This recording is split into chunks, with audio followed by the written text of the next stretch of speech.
How to see unsent photos on Messenger. Hello guys, this is Atticus and welcome back to another tutorial video. In today's video, I'll teach you a trick in which you can see unsent photos in Messenger app. So without any further ado, let's dive right into it. So the first step here is make sure that you have the updated version of Messenger. After you do that, you can open up your Messenger and there you can see that someone has just unsent or deleted a photo or message. So what we can do to prevent this for the next time and be able to see the unsent photo is head over to menu on the bottom right corner and head over to settings.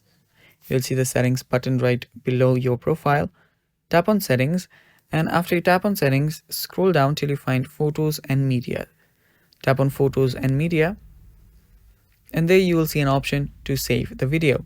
So all you have to now do is turn this feature on, and after you turn this feature on, anytime someone sends a photo next time, it will get saved on your gallery, and before they delete it or even after they delete it, you can view it from your gallery. And it's that simple, guys. That is how you can see unsent photos on Messenger from now on. Thanks for watching, stay tuned for more, and bye bye.